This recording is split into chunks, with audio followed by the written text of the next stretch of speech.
Welcome everyone to our what is this, episode 12? Episode 13. Sorry, 13, yeah. episode 13 of the Eyes and Ears podcast, where we talk about fun stuff that's home theater related, maybe, or maybe not. This week, though, is definitely a home theater related topic. Yeah, Gravity has been re-released on Blu-ray. Yeah. It's been out of print. The Diamond Lux edition has been out of print or unavailable for years, and the only way you can get it is either through paying an insane amount of money or other nefarious means of acquiring said version. But no, you can now go buy it. I think it might be sold out on Amazon. Not 100% sure. But No, we're gonna I think it's still still on. there. Still on? I'm pretty Okay. sure they ordered a bunch.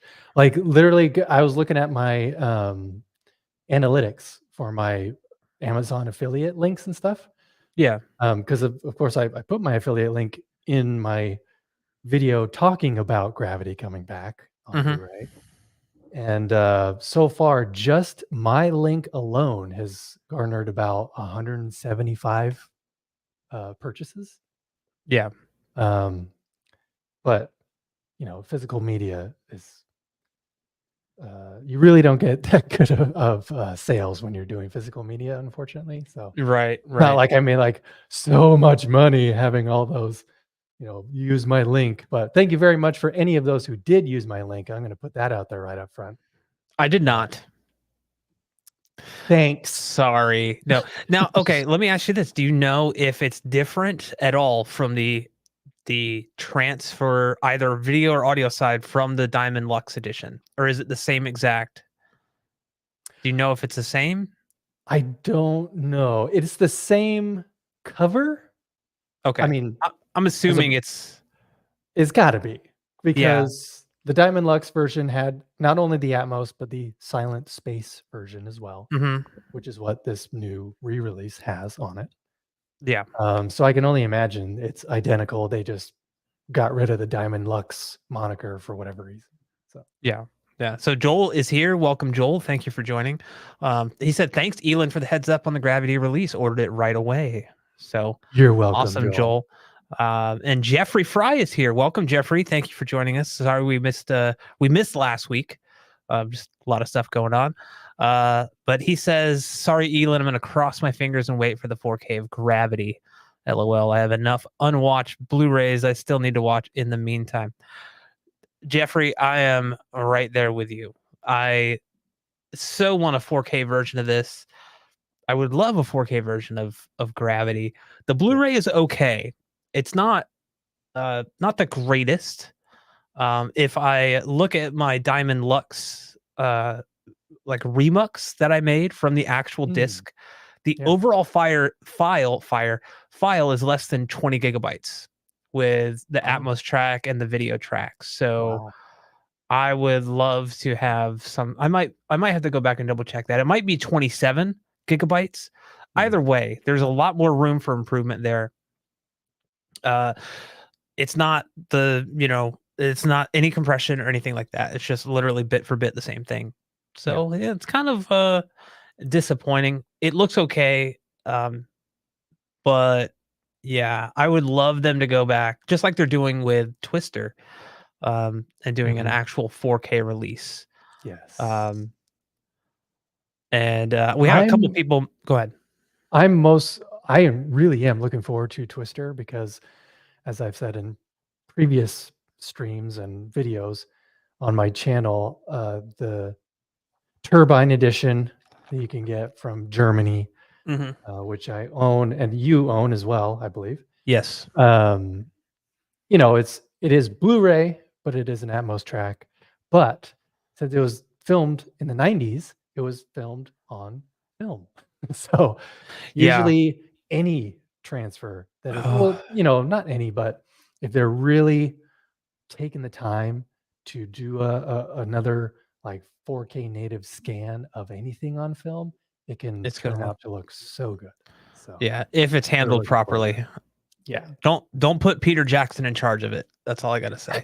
Or Right. James Cameron for that matter. We don't Yeah. need all the anyway. Yeah, I'm really excited for Twister because the American version of Twister on Blu-ray, it's they were basically they use the same, not to get too off topic here. They use the same basically scan, transfer, whatever, when they created the DVD originally, I believe. So it's inherent with all of those issues. The detail isn't great. There's some weird resolution problems, not just because of the visual effects, but just overall, it's a very soft looking transfer. And what Mhm. I can say about the German import of Twister on just regular Blu-ray is it's miles ahead of what we have now in America. Yes. So, and that was, I believe, done in-house in Germany there, and I think they've done a new scan, Warner Brothers has, for the 4K, over here. They've done the scan here, so I'm really hoping, I just want the movie in as high as quality as possible. Don't go and, like, I don't need you to redo any effects or anything, Yeah. but I do wonder if it's gonna be the same Atmos mix as the German version, because I think we've talked about it before here. That's It's almost too active. It's a little The the heights are yeah, loud. yeah, yeah. Um, but with a couple people going back to Gravity, because that's kind of, I mean, it's not this stream isn't really about Gravity so much as it is just immersive audio mixes in general. Yeah. Really, uh, movies, but I also kind of want to touch on games a little bit because I played Hellblade 2 recently. I finished it, and I was nothing but disappointed with the audio presentation on a speaker system with that game. It Oh, man. feels very, very much in comparison to the first game. Mm. But we'll kind of touch on that in a bit. But a couple of people have mentioned the 3D copy of the Blu-ray, which is awesome. I'm glad that people are still making use of the 3D. I don't know if 3D will ever make a comeback, but who knows? I've always had problems with 3D myself just because glasses on top of glasses, Mhm. not the most comfortable. Uh, and contacts, I have astigmatism, so I don't see as well with contacts as I do with glasses. So blah blah blah. But yeah, 3D is still cool when I have seen it, and I imagine that there's that part in the very beginning of the Gravity where she's like unscrewing the bolt and the bolt flies out and George Clooney's character Yeah. kind of like moves forward and grabs it with his hand. I imagine that in 3D would be super cool. But Oh, also yeah. just the overall depth between like them and the earth and like seeing the distance. I think Mhm. I'm not a huge fan of like things that pop out. I like the screen to just kind of go deep into the I'm doing this like to the screen now. I think that's super cool. Yeah. But yeah, I'm really excited to kind of talk about this stuff here. Jeffrey also mentioned, because we were talking about the 4K version of Gravity, that I wholeheartedly agree that I think the HDR will make a difference with all the dark scenes, Mhm. and like there's a lot of highlights with like their suits, like the lights on their suits, especially in the beginning. Having that extra dynamic range definitely wouldn't hurt, especially if Mhm. it's like done right. But we'll see. 'Cause We you have the shall whole see. spectrum, because 'cause you've got the darkness of space, and then Right. you have the highlights of the sun shining on their suits, so it's like Yeah, and all the shadow detail, HDR. because you essentially just have more in between, Mhm. right? Well, you have more maximum at the top end, but then you have a like much wider range in between. So Yeah. hopefully, I I I wouldn't be surprised if we do eventually get a 4K HDR version. I would love to see that. Mhm. I mean, we got a lot of other stuff. Um, I'm still gonna buy it when it yeah. comes out on 4K for sure. Hi, Craig. Thank you for joining. Hi, Craig. I don't know why I said it so quickly like that. Hi, Craig. Um, But yeah, yeah. Thanks for joining, Craig. We do have some questions here. I want to kind of touch on real quick. Yep. Kind of an update here from maybe Elon. I've not been successful in getting DTS out of Disney Plus yet. The I don't really have anything that supports IMAX Enhance, which it's just another fancy name for it's not lossy DT. Like anyway, I don't want to turn this into like a whole rant on that. I haven't been successfully able to do it. I've been talking with Gene from Audioholics. Well, actually, he made a post on his uh, community tab on YouTube talking about Queen on Disney, which is one of the few DTSX, I suppose, mixes. And I don't think he's been successful in getting it either. So, yeah. The only person I've talked to that has had success is Chris Boylan from Acoustics. Okay. Only because he has already received a Sony Bravia 7 TV from Sony to review. So he's going to be doing a review on the TV alone, but he has successfully gotten DTSX to work on Disney Plus through the Disney Plus app on the Sony Bravia 7 to, I don't know, like some sort of AVR that he has that also supports IMAX Enhanced. Okay, gotcha. Because that's the whole deal, is like, it's not just IMAX Enhanced, and it's not Dolby True HD, of course, and it's not DTS Master Audio or DTS HD Master Audio either. It's not like the uncompressed version. It is still technically a new version of DTSX solely for the purpose of streaming over, miles and miles. So yeah, I still haven't gotten it to work, even though I have my Marantz SR7015 hooked up to my home theater currently in anticipation of being able to test it out. But I will not be able to test it out until I get a Sony TV, which they said they're going to send to me. So I'm a little disappointed that I haven't gotten it yet, since Chris Boylan has already gotten it. And I think Chris Boylan lives on the East Coast or something, because I thought it was maybe like a logistics issue or distance. But because I know a few of the Acoustics writers do live in New York. So I can't remember if Chris Boylan is one of them or if he is another one that actually lives in Los Angeles. Yeah. With Brian Mitchell, the owner of Acoustics. Who? Oh, just kidding. So that would make sense if he does live in Los Angeles, that he got it so quickly, because whenever I get stuff sent from Sony, it comes from their San Diego office. So that's obviously very close to Los Angeles. So I get it. But yeah, for this initial rollout, only TVs that are equipped with IMAX Enhanced / DTSX support will do Disney and DTSX or IMAX Enhanced. But support for streamers like Apple TV and Roku and Fire TV, whatever. Shield, all that stuff. Yeah, supposedly that's coming.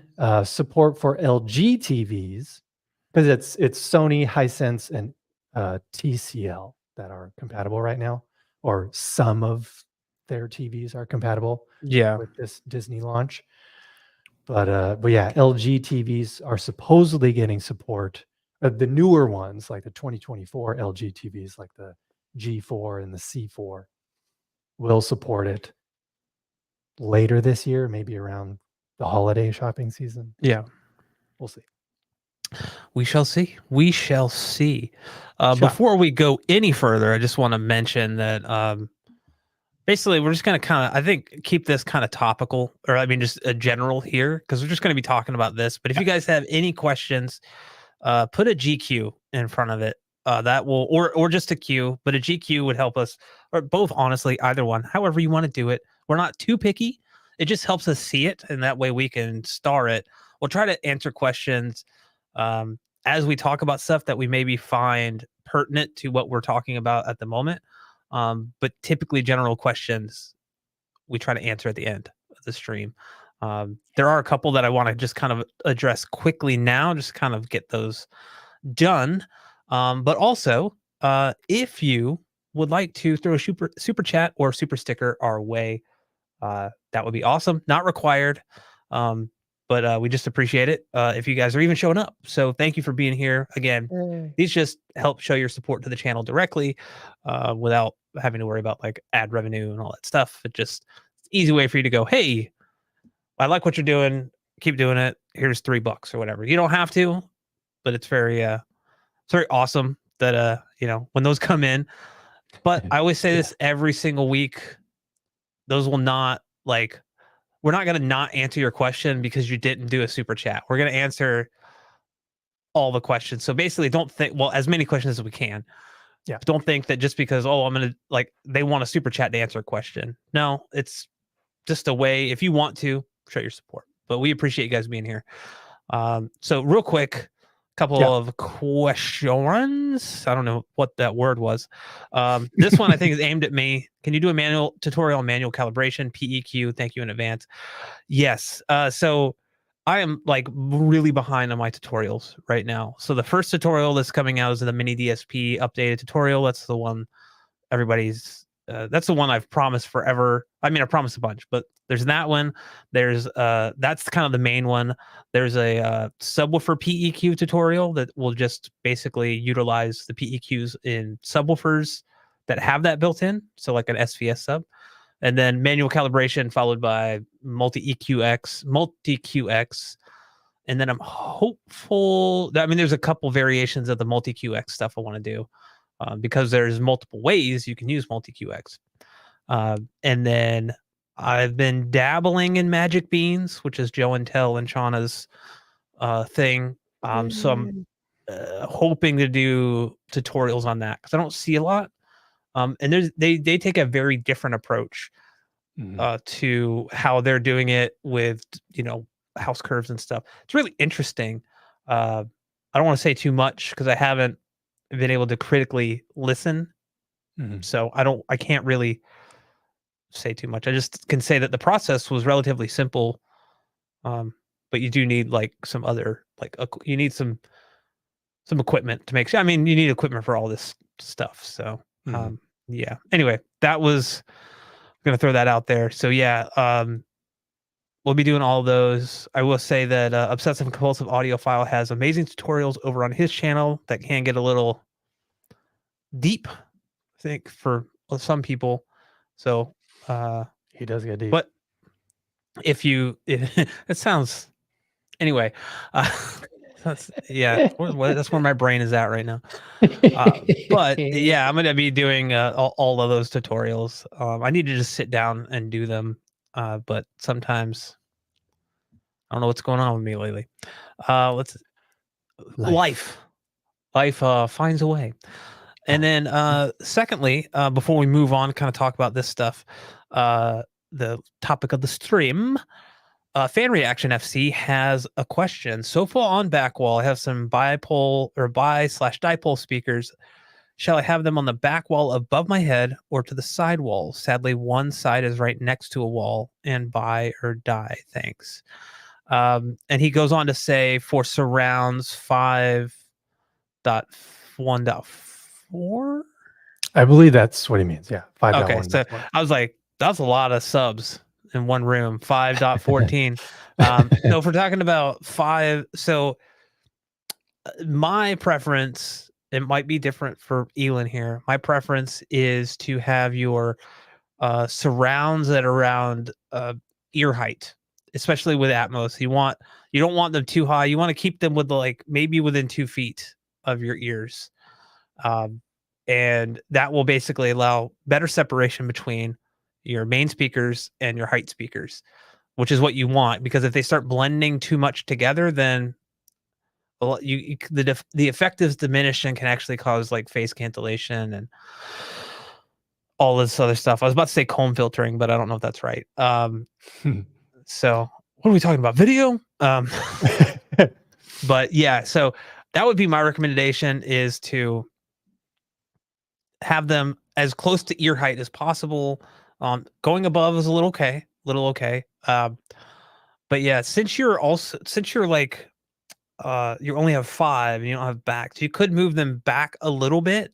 You just want to be careful that if you have multiple seats, that if someone's sitting next to you, they're not blocking that that speaker overall or impacting the sound too much. So that's something to keep in mind. It's better to have them slightly forward if that's the case than kind of back behind you, because if someone's sitting next to you blocking the sound, they're going to reduce the sound by even on like in bipole mode or dipole mode, they're going to reduce the sound a lot, because even though you have speakers that are not technically like firing right at you, which is like the nature of bipole speakers that sorry, excuse me, that it's still going to affect the sound. So you want to be mindful of that. But that would be my recommendation. What about you?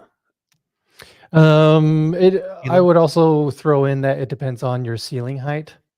I would keep it as close as ear height as possible if you have 8-foot ceilings. Mhm. But if you have 9 or 10, then you can get away with having those speakers a little bit above ear height. Right. Is yeah, if you have 8-foot ceilings, especially, I would try and keep that tweeter like right where your ear is. But as far as like dipole versus bipole, isn't it? I always kind of get these confused in my mind. I really need to like commit this to memory better. But isn't bipole like the more direct, and dipole is more like scattered, like firing to the side?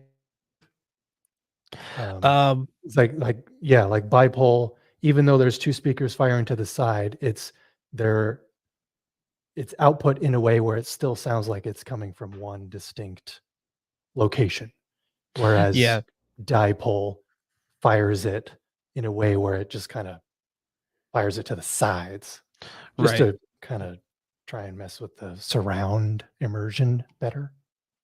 Right. Yeah, I'm just reading on Audioholic's website because it was the first that Mm, popped up when I yeah. Googled bipole versus dipole. So bipole speakers, they are usually two arrays of drivers which face in opposite directions and are in phase with one another. The idea with bipole is to fire surround information into the seating area, but not directly at the listener to avoid hotspotting. Um, Mm, Dipoles are similar to bipole speakers, except one array, usually the rear array, is out of phase with the front array. So that dipoles require a bit more explanation. They go on to kind of describe them. But yeah, so basically, what that does is it creates a null or cancellation on axis, and right. like you get a level drop between like 8 and 12 dB. Um, but yeah, I would say I'd probably just go with like if you have bipole, if they're switchable, which I'm assuming that's what Most he's are. Yeah.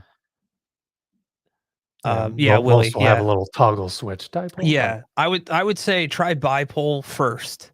And then if you get fancy and you're like, I wonder what dipole sounds like, just flip it and try it. Like that's Yeah. the thing is like sometimes there's no as much as we like there to be, there's no clear cut answer in a specific room because the room is going to play a Right. major factor too. Like how far back from the wall are these surrounds going to be? That's going to affect stuff. Like Mhm.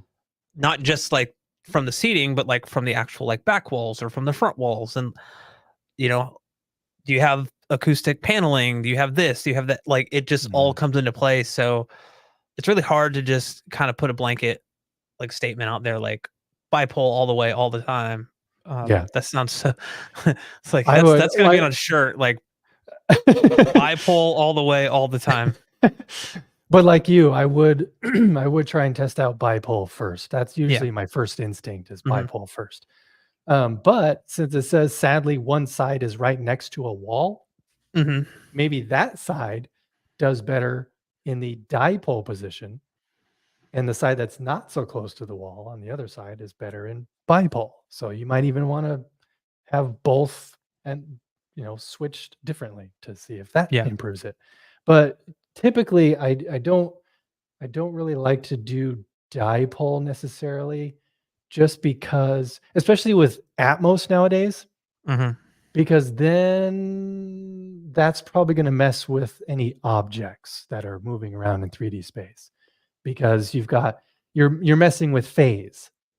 So that might also mess with where things are placed in three-dimensional space. Right. So that's why again, probably go with dipole first, check it out, experiment, and then go dipole if you really want to see what it sounds like. 100%. Yeah, I would definitely go that route. And it better yet if you have REW, you have like a U mic or something. Also, do some measurements, see what each mode does. You know, you're using like real data, then like actual like visual data to kind of determine like your course of action. You might find that dipole may have some issues with frequency, or bipole may have some issues where bipole does not. Or by whatever I just said, you know what I mean. The opposite might actually somewhat correct those issues or negate those entirely, but it might also create different ones. So it's a give and take, unfortunately. But hopefully Yeah. that answers your question. So I think we're gonna move on here. So basically, the topic of this live stream podcast, if you're listening later, thank you for listening. Yes, thank you. Yes, thank you. So basically, what makes or breaks an immersive mix? And I figured I'd kick this off to Elon first, mainly because maybe try to explain like what do we, when we say make or break, what are we implying? Mhm. Well, here's the thing. I love Gravity because no matter where the camera is pointed and moving throughout the scene, especially the first, 20 minutes, the first 20 minutes are just chef's kiss as far as complete immersion with you in the center of the soundstage, literally. Because all the voices are traveling around the soundstage according to what the camera is looking at any given time. I love when mixes go to that extra level because it seems like nowadays, well, because for one, Gravity was the first. I know Brave was technically the first Dolby Atmos mix in a theater, Mm-hmm. but I believe Gravity was the first home audio mix that was also in Dolby Atmos on Blu-ray. Um, so Alfonso Cuarón was given uh, the budget to mess around with Atmos because it was brand new, and I really love how the studio allowed him to do that. Yeah. Just because Atmos, because it was such a big hit and it added this level of immersion that people now were demanding, because it is so in demand, it's become watered down because studios have to cut corners. Studios aren't given proper budgets to do an immersive mix. Mm-hmm. Studios aren't given, more importantly, the time to do an immersive mix like Gravity. Because what makes Gravity stand out is just how, like I was explaining, wherever the camera is looking, all the sounds around it are shifting with it. Because a lot of times you'll find dialogue, especially, you'll find a lot of Dolby Atmos mixes where the dialogue is 90% coming out of the center channel. Even if somebody just happens to be behind the screen or, talking from behind, whatever, you're not normally going to hear it behind you. Right. Um, and that's the level of immersion that I really like. Some people might be put off by that, though. I understand that. To have audio kind of being here and over there and over here and over there and up here and down there and over there. That's understandable, but to me, it really sells it more. If Yeah. just dialogue in particular, if a studio were to mix a Dolby Atmos mix and the sound effects and the music were pretty immersive, but they really, really dove in and dialed in the dialogue in particular to match wherever they are in 3D space according to the shot. I would be that would be awesome.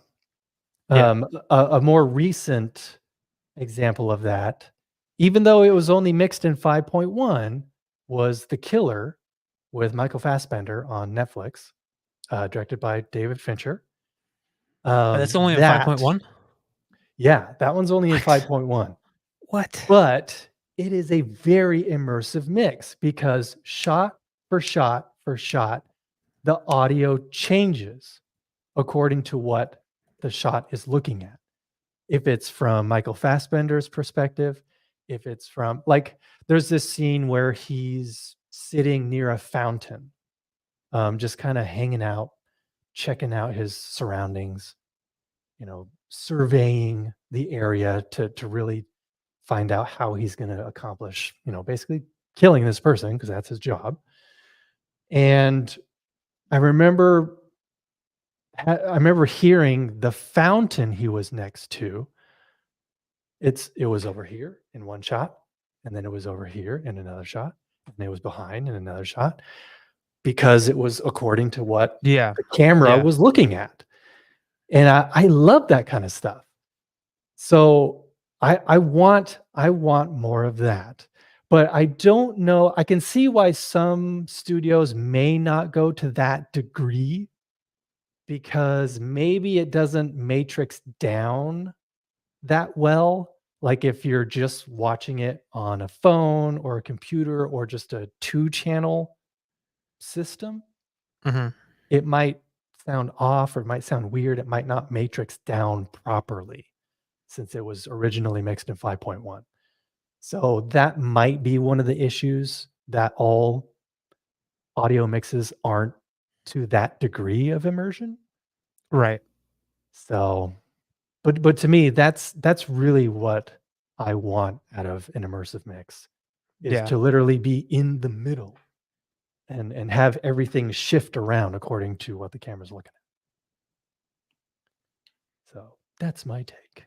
That's your take. Well, you're allowed to have your opinion, and I disagree. No, I do want to point out something you're wrong on, and Lighthouse pointed it out. And I didn't know this either. So Transformers: Age of Extinction was the first home media Blu-ray with Dolby Atmos. Yeah, and unfortunately, What? that movie was just. I mean, we saw that. My wife and I saw that in the theater, and it Yeah. was it isn't that the first one with Mark Wahlberg? I think I so. think so. And it was Honestly, I just don't think I've seen that one. it's almost 3 hours of just garbage, like, and him just going, "Optimus, I don't know what we're gonna do. Come on." Like, he's just the whole yeah. Anyway, visually, it's striking, but, Yeah. the actual, like and auditorily, it's great, but, uh, yeah, completely underutilized Anthony Hopkins as well, like, what did you just need a paycheck? Like, what's going on here?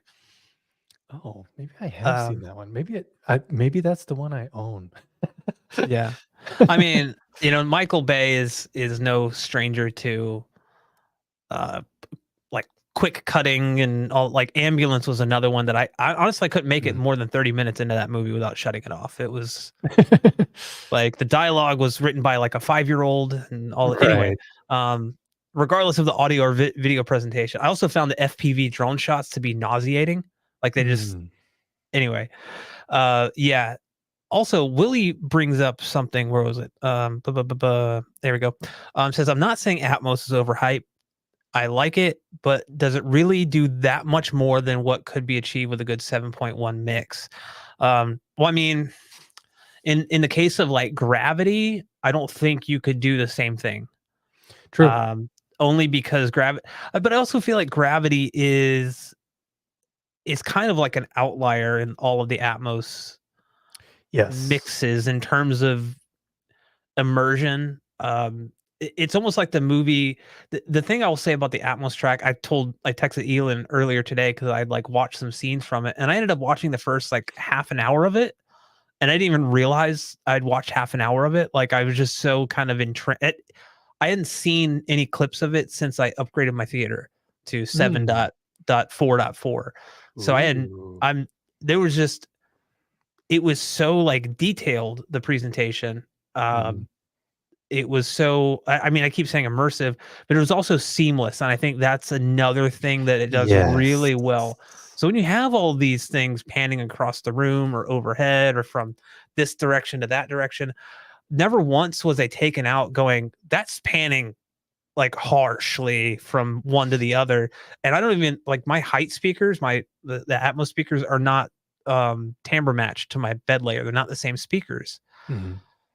So it was a kind of I've got everything dialed in, but it was also just a testament to how the sound design is on the movie. And I think that that is also where a movie can fail in terms of Atmos is if the sound design itself isn't really up to the task. Now, obviously, if it's a comedy or something that's not really the intent there isn't to create this crazy immersive audio mix, it's Mhm. very dialogue heavy, so it's going to be anchored on the front soundstage, then okay, that's cool. But I think there's like a not every movie needs this like level of immersion that we have with Sure. Gravity. Just like not every movie needs to be completely grain free or something. Like I see that all the time. Like, not to turn this into a video debate, but my wife and I, when it first came out, tried to watch the Beatles documentary Get Back Mm. on Disney Plus. It Yep. is probably one of the most to me it's completely unwatchable. We didn't watch it because the video quality is so awful.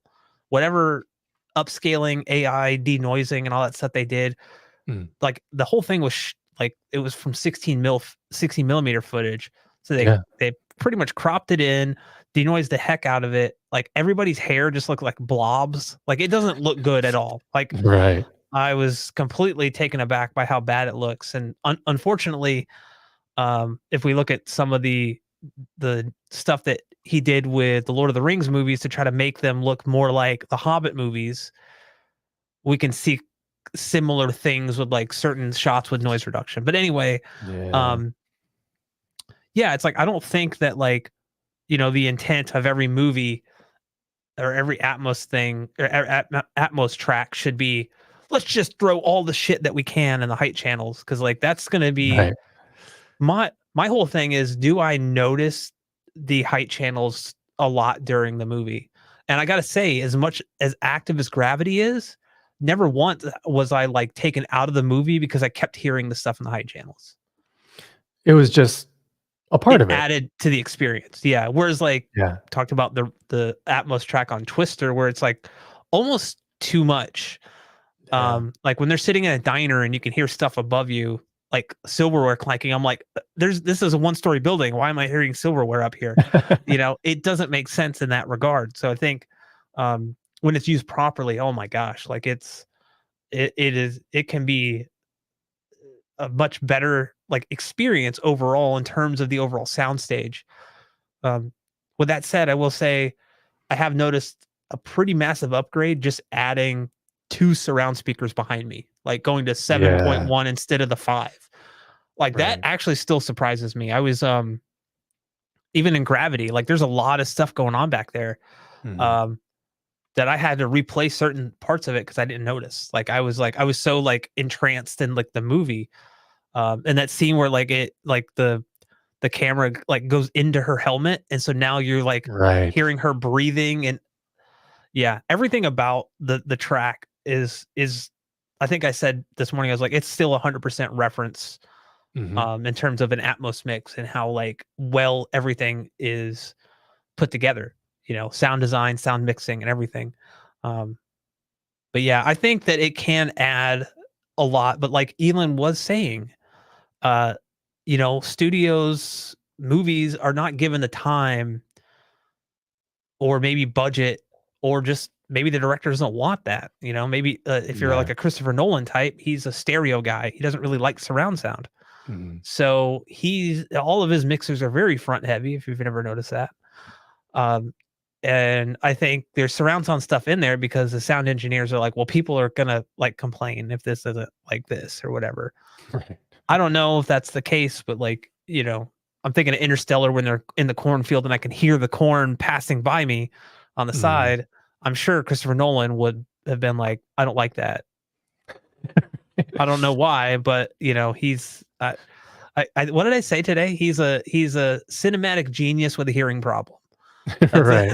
I think that's probably a good it's just he just likes his shit loud, man. Just like turn it Yeah. up. I can't hear. Yeah, Um no doubt. but And I yeah, so mean, I just to kind of piggyback off of that, I mean, Gravity was literally made for Atmos. yes. Just because you're dealing with space, you're dealing with um, George Clooney literally traveling up and over and around and to the Yep. side and back. Not every movie obviously is going to have that. So I get it how not every movie needs an immersive soundtrack like that. Yeah.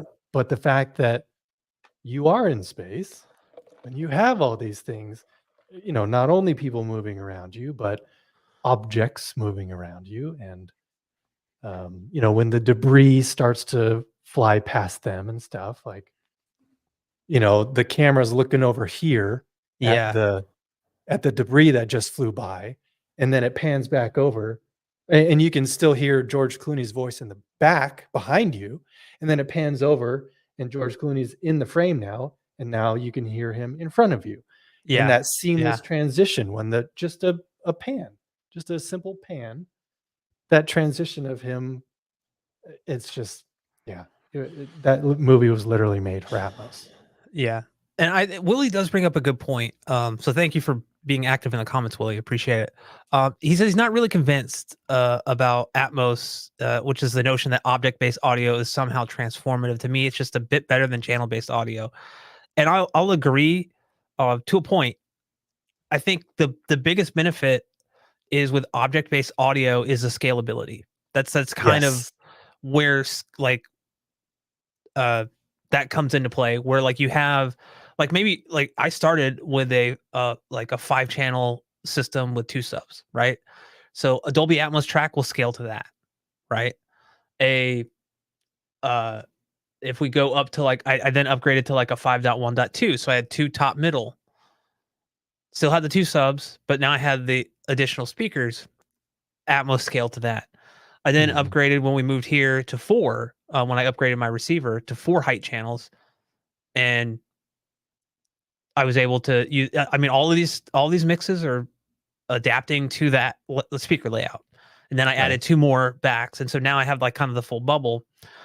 Um, it just scaled to everything. Now there is a limit on the home system, and unfortunately, what we're finding out now is a lot of companies, Disney, are hard coding these mixes. So they're no longer object based. So like if you're on, let's say Disney Plus, we'll stay streaming. I even think I think Disney for the most part is not really putting out much on physical media anymore anyway. Could be wrong about that. But a lot of their mixes have been static 7.4 or 7.1.4. So like Yep. if you have 6 overhead channels, guess what? Those top middles typically are going to be silent. You're not going to hear anything. Mhm. And the problem with that is you can't even use up mixing then to fill in that hole because it's a static mix. It's taking the scalability out of it now. And I think I'm beginning to think that Disney is first and foremost mixing for Disney Plus, Yep. and then and they may be hard coding it there to save on bandwidth, and then they're just giving the lossless version, or they're taking that because obviously they have the main like uncompressed file or whatever. They're taking that and then compressing it losslessly for like 4K Blu-ray, and so unfortunately, it's inheriting that same limitation. Mhm. Um, and that's why also like you don't find a lot of, especially with, like Disney stuff. Like I see somebody mentioned that like they were getting nothing out of their front wides in certain Atmos movies, and like some Atmos movies they don't even make use of front wides. Oh, actually, let me pull up another one of Willie's Yeah, yeah, yeah. comments. Go for it. couple weeks ago, I fitted Yep. front Yep. wides. Not convinced they've pumped out much in a handful of Atmos films I watched so far. Perhaps I should have heeded Elon's video on this a bit more. No, but that's totally true. It's disappointing that a lot of Atmos, quote unquote, mixes are mixed with 7.1.4 in mind, and they don't scale past that. Right. It's only a handful or maybe 10 discs out there where the Atmos track actually does, um, scale even to front wides because they mixed it that way. Because it really all just depends on how it was mixed in the post production facility. Godzilla versus Kong comes to mind. The remaster of The Matrix comes to mind. Those were done very well because I could hear stuff going on in the front wides when I don't have front wides currently in my theater, but when I did have them connected, yeah, it was really cool to actually hear when the Atmos mix took advantage of those extra speakers. Yeah. Uh, Yeah. so yeah, it really is about scalability. Yeah. And I think kind of pointing to Van Gool's comment, which kick-ass name, by the way. I love it. Um, Basically, like the scalability, hearing the difference in a lot of these movies, like Mad Max Fury Road is the one that always comes to mind. That's an incredibly active mix on all speakers, right? I haven't seen Furiosa yet. I do want to see it. I might actually like go to the theater if I can, because I guess it's nobody's going to the theater to see it, unfortunately. I Um, know, so disappointing. which yeah. Anyway, that was like a movie that I was like, okay, it sounds good with five speakers and two subs. And then I added like the top middles, and I was like, oh man, there's some cool shit going on up here, right? And then I added the four, and I'm like, whoa, like there's a lot more going on up here. Yeah. Especially the panning back and forth and all of this the stuff. And then the Mhm. back surrounds Mhm. really added this whole other level of like things suddenly, like it was okay before, but like just adding those two physical speakers back there, man, like there's so much that like is going through the room past your Yeah. ears. I'm just like, okay, like this, I've always said, okay, yeah, okay, it's a cool mix, but hearing it in the full system, especially with four subs, also Right. helps dialed in. Like it's not too hot, it's not too like overbearing, because that the bass in that movie is insane. It can be insane. Um, Yeah. yeah, it's a great movie to showcase, but yeah, it does make you wonder. It's like that movie again is kind of an outlier. If we're looking at kind of more modern movies where not a lot is going on up top, Mhm. kind of like up here. That's not what I mean, but not a lot's going on in the height channels. You know, so yeah. I mean, again, if it's a comedy, okay. But if it's like a Yeah. high octane action movie and you're watching, you're like, what the hell's going on? Like, I don't like, is something wrong? Like, you're checking your receiver thinking that something's off. Like, do I have dynamic compression on or something that I don't Mhm. know? Oh, Techno Dad's in the house. Techno Dad. Yo, we are causing trouble again, always. Yeah. Actually, I wanna highlight this from him. Speaking of front wides, I have a specific track I mix in 9.1.6. I put sounds in the front wides. Let me know if you want the file. Yeah, that's what Technodad's been doing lately. He's been mixing his own, I mean, it's, licensed music, but he's been doing his own Atmos mixes of that music, Hmm. taking the stems and just literally putting them all around the Wow. soundstage. So hit him up if you wanna, Yeah. 'cause I believe they're free downloads. So you can just download it and, they're in a specific format like MKV or MT2S or something. So if Yeah. your Blu-ray player supports that, you can download it and pop it right in, man. That's cool. That's cool. Yeah. Um, yeah, but I had a thought, and then it went away. It was gone. It was gone. Um, but yeah, like Yeah. so for movies and stuff, it's we're kind of limited with like basically what the mixers want to do, what the director wants, what the studio may have a say, in what gets done. There's a lot of moving parts to a movie. What I will say is that I've been playing a lot of games on PC lately, and the Dolby Atmos support on more modern games is really great. Alan Wake 2, great use of Dolby Atmos. Helldivers 2, holy crap! Like the Atmos in that game is. I was just playing it last night with my brother and sister-in-law, and yeah, I'd forgotten about some of it, and I hadn't played it since I added the back surrounds either. Oh And this yeah. makes like basically you're on the ground. Think of it's like Starship Troopers mixed with like I don't want to say Destiny, but like it's like a cooperative like campaign type thing. You're going to these planets, and you drop in with ships and everything, and you have all of these artillery things that you can call in. They're called stratagems, but they fire from your ship up in space. Mhm. You could think that they would just kind of cheap out and just okay, yeah, they're just that you hear a firing sound and bam. No, they put it wherever the ship is in relation to you. They put it in the height channels. So like Mhm. if the ship is behind you to the right, you're gonna hear it fire from there. Right. Conversely, if it's up front on the left, you're gonna hear it fire from up there. And then if it's firing behind you, you can hear the arc go the whole. It's so freaking cool. And I'm like, holy crap! I'd forgotten about this game's audio, and it floored me, especially coming off of Hellblade 2, which I mentioned earlier. Mhm. That game is very. I mean, they recommend very right in the beginning to use headphones because it was mixed Oh. for binaural audio. Oh. Yeah, the first game was similar, but I think they eventually updated it because I remember playing the first game and having basically this character with psychosis is Mhm. the character you play as. She has voices that are constantly like talking to her in her head. Like it's kind of like the angel on this side and the devil on this side. It's kind of Right. like that.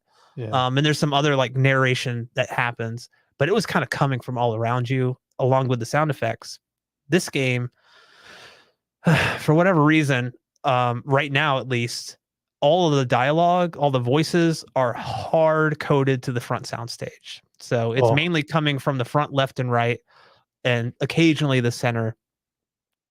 Now the geez. sound effects and stuff are coming through Atmos, like the height channels or the back surrounds or whatever, Mhm. but none of the voices do. So it really takes me out of the experience. I finished the game, but it was like I was like, this could have been a tour de force of like Atmos, right? Yeah. Because you technically have all the makings to get a similar binaural experience, but physically in your room Mhm. with speakers instead of using headphones. And I don't know, maybe they didn't even bother to do it. I don't know. I'm hoping that it will get updated eventually.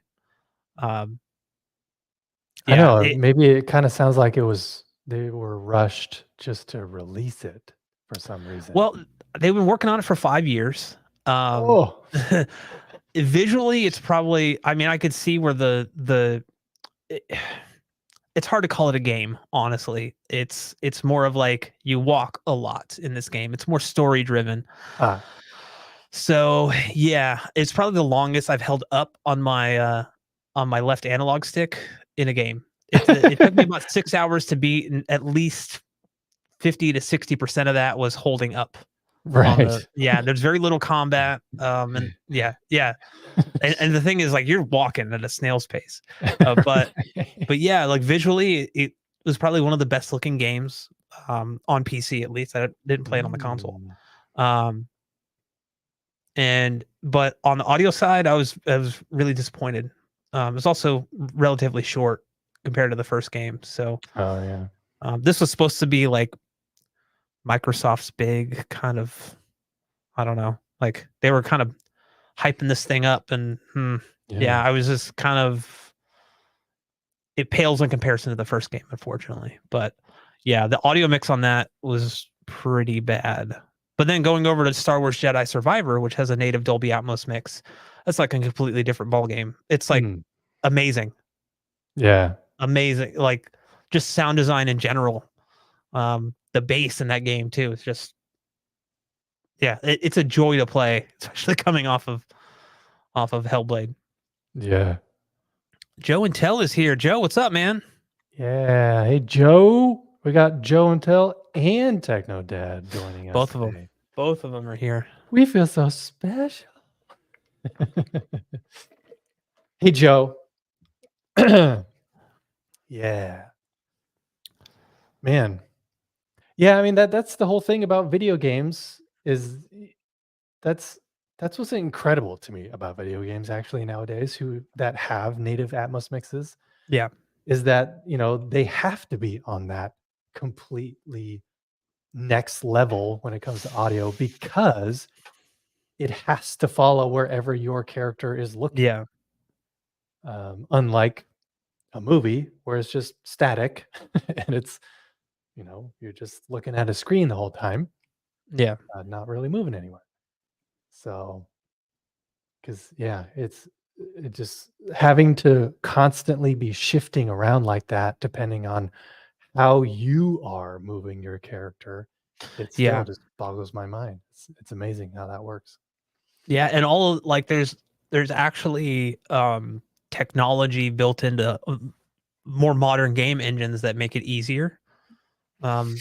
Avatar Frontiers of Pandora is one of them, where the way they kind of have everything set up, not to get too deep into game technology, but ray tracing has kind of been all the rage for the past couple of years on the visual side, but it actually aids the audio side too, because if basically it's a way of telling the game you have a certain type of material, say this is a metal reflective surface. Well, guess what?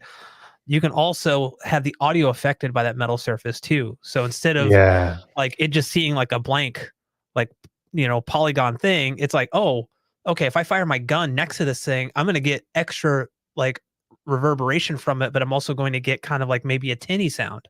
Yeah. So like all of these little things that can be done on the visual side can actually aid in like all of it, like how, like determining how far away something is, So Mhm. I think it's kind of an under, like an often overlooked aspect of games because we're a visual. We don't notice something's wrong with the audio unless it's wrong with the audio, right? Like Right. if it sounds bad, we notice it, but if it doesn't sound bad, we just kind of almost take it for granted. Like we don't understand Mhm. what all goes into it. Um, unless you're kind of like me and you, where we're constantly dissecting things as we're consuming that content, right? Like I Yeah. don't watch a movie like my wife watches a movie. Nothing. I'm Right. not saying anything negative there. And she'll even say, she's like, you can't turn your brain off, and I can't. I see a bad No, green it's true. screen, Yeah. it sticks out to me. I see poorly recorded ADR. I'm like, oh, what the heck? Like obviously their lips weren't even moving. They weren't saying those words. Right. But it's that thing where with games, audio has come so far in games over the past, like let's say 5 years, like more so than like just Dolby Atmos in like movies, that it's like most of these games today, outside of like indie games, like I think Planet of Lana was one where it was just pretty much stereo. Like Yeah. sometimes, I mean, what was the budget on that game? It made by like 5 people, things like that come Mhm. into play. But even smaller games can now use this technology that's built into a lot of these game engines. Yeah. It's super cool. I know because since our subject today is about what makes or breaks an immersive mix, I mean, honestly, um, if you really want to take advantage, if you have a kick-ass Dolby Atmos or just immersive audio system, whether that be 5.1.2 or even 9.4.6, whatever, if you really want to take advantage of an immersive audio mix, I honestly highly recommend getting an Xbox Series X or a PS5 and investing in that form of entertainment because that is where the next level immersion is happening right now, currently. Unfortunately, not every movie is like Gravity, So Right. if you're disappointed in the very like the 5 movies out there that have a really, really immersive Atmos mix, and you're not getting your money's worth that you put into having a Dolby Atmos system, get yourself a gaming console, man. Or like in your case, get yourself a really nice PC, a Yeah. gaming PC. And yeah, I mean, Yeah. even if you're not a gamer, maybe you should be Yeah. if you feel like Yeah. you're not getting your money's worth. Yeah. I mean, and gaming can be hard to get into for a lot of people for various reasons, and that's Sure. okay. You know, PCs are inherently going to cost more if you're not if you want something that will exceed the console, they're inherently going to cost more. Yeah. You can get something similar right now for about the same, well, maybe a little more than a console. Mhm. But again, it's also a computer. You can use it for other things if you want to. Uh, but I did want to I do want to bring this up because I remember building my first PC and getting a Sound Blaster. I think it was Audigy X or Audigy 2X or something like that. So it was a card that you inserted that got you. This is before like HDMI and everything. I think probably even before component, right? Like it Oh, was, wow. yeah, we were using like I was still like my video card still just had like VGA output on it. Like it wasn't, I mean, gosh. But yeah, getting that and it was like a beast of a card, and I had to make sure I could fit it like on my motherboard and everything.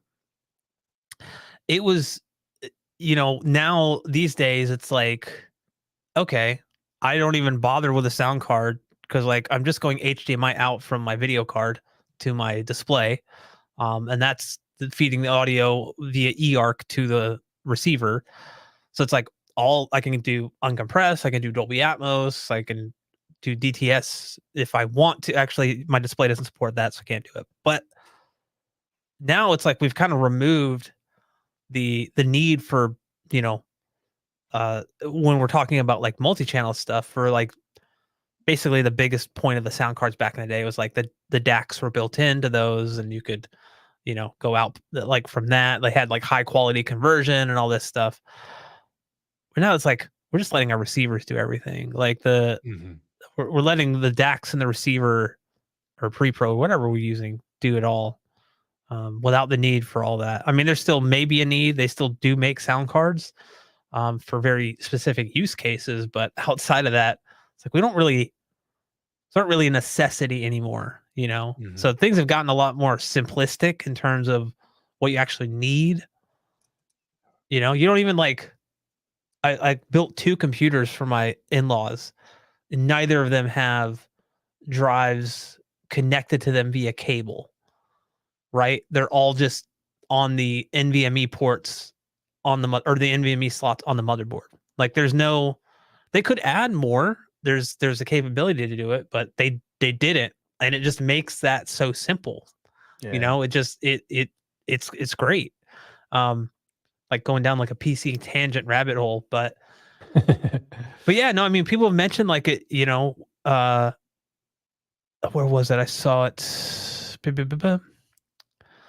Willie said this. It says sometimes seems to me that games do a better job of placing objects in real time than some movies do. And yeah, they do because they have that data in real time from the game engine telling it Yes. here's where the character is in relation to this object. And so they could, if you're panning the camera around, I do this all the time in games.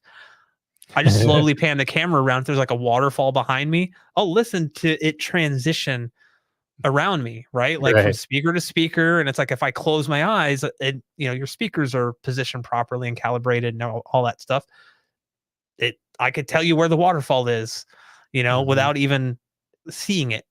And Yeah. same, if I turn the camera down, I could hear it start to go over me. It's really, really great. But you don't kind of get that in a movie because like I think they're maybe mixing for a different purpose, right? Like it's also just once the mix is done, unless you're going to do a remix, it's done. Like you're not touching it again. Whereas like a Mhm. game track is dynamic all the time, pretty much. outside of cutscenes and things like that, where they could, do a more traditional audio mix. Right. Yeah, it has to follow the action. So It does, yeah. And some games do it very well, and some games don't do it very well. Right. For a long time, people may not know this, games did not use the center channel at all. If we go back even 5 or 6 years, a lot of the Call of Duties didn't use the center channel. A lot of first person shooters didn't use the center channel. They would just pump the audio through, like basically create a phantom center from the front, left, and right. Mm-hmm. Problem is, if you're sitting off center or off axis, you didn't sound right. Like that was not anchored to the screen anymore. It sounded more like it was coming from the right or from the left. So yeah, but now things have gotten a lot better, and most games use the center channel. For real. So for me, I guess what makes or breaks an immersive mix is does it serve the story? I think that is really what it comes down to for me. Like I said earlier, with Gravity, yeah, it's 100% serves the story, just as the visual effects serve the story. Nothing's really calling attention to itself in terms of like visually or even auditorily. Like it's just an experience. I think something like, we'll go back to the Hobbit movies. The Atmos mixes on those movies are poor. Like they were in the theater. Yeah. They are at home. That's regardless of the bass being anemic in those movies. It just doesn't. There's no immersion there for me. Yeah. But yeah, I don't know. Like for you, I mean, what would you say makes or breaks like an immersive mix? Like if you hear it too much, does that break it for you? If you're like constantly aware that there's stuff coming out of the height channels, does that affect you at all? I mean, like you were saying, the turbine edition of Twister. Yeah, like if I'm hearing things that are coming out of the high channels that shouldn't be coming out of the high channels. Like when I didn't first realize that the silent space mix of Gravity is only mixed in 5.1. And when I was hearing garbled dialogue coming out of the heights that in the original mix would not be coming out of the heights at all. That kind of that bugs me for sure. But that's just my AVR trying to up mix the 5.1 mix. So it's, just kind of doing its best guesswork to figure out what needs to go into the heights and what stays down on the ear level. So yeah, that kind of stuff does kind of that breaks it for me. But that's also probably, my Marantz SR7015's ability to upmix. It may have been. I'm still going to do this test, but I have yet to try this out. But I want to watch the Silent Space version with the RO3D upmixer and see if that does any better. Because apparently the RO3D upmixer is like one of the best around. Yeah. Because it's been around even before Dolby Atmos and DTS:X were a thing. So yeah, that it's not so much if things are in the height channels that shouldn't be. What bugs me is when something is above me and I don't hear anything in the high channels. Yeah.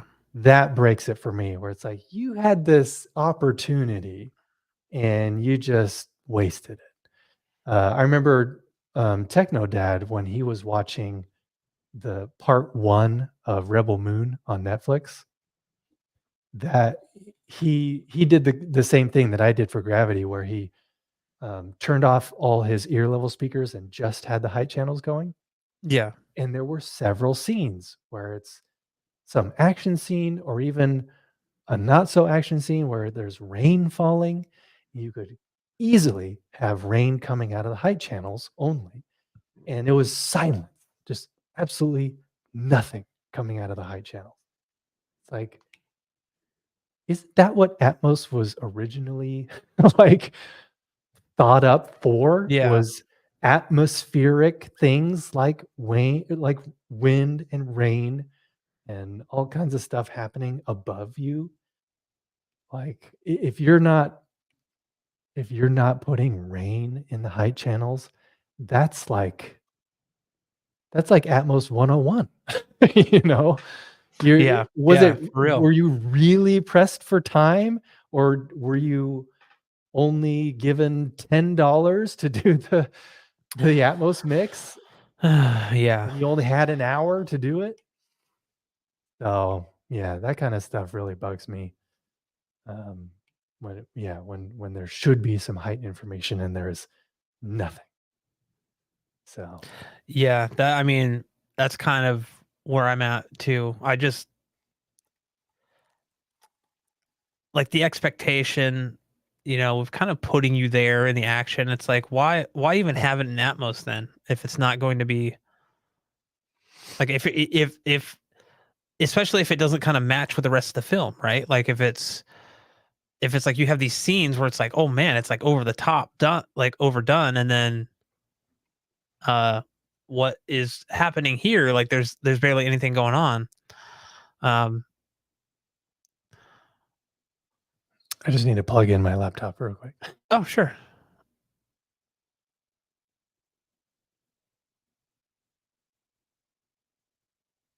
Here, let's look at something here. I gotta highlight this comment because someone mentioned Taylor Swift, the Eras tour.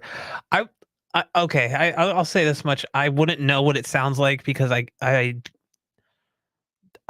not a fan. Um, Nothing against her or Lady Gaga or what. I don't listen to that type of music ever. It's just not my cup of tea. I thought she was your favorite. Yeah, I'm not a Swiftie at all. I do like a good concert movie for an artist that I do like. Yeah. The thing is, I've never heard a Taylor Swift song that I'm like, oh yeah, I want to listen to that on the sound in the theater room. Mhm. Now if you give me some like I don't know, give me some Metallica, give me some even like John Williams, Hans Zimmer, like that kind of stuff. Those two Blu-rays are fantastic. Um, even stuff that like the Police, some Mhm. old school like stuff, older concerts remixed in Atmos. I'll definitely, yeah. There's I think it was the Police. I honestly can't remember, or like the Rolling Stones, like things like that. But yeah, I mean it's cool that they're making it that immersive, Mhm. for people that are fans, of which I've said before I am not. Um, I'm also one of those people that unless it's a movie, I can sit through some of a movie if I'm like, oh, the audio is probably going to be great on this. Like Twisters, the it's not out yet, but just from the trailer, I'm just like, this is gonna why?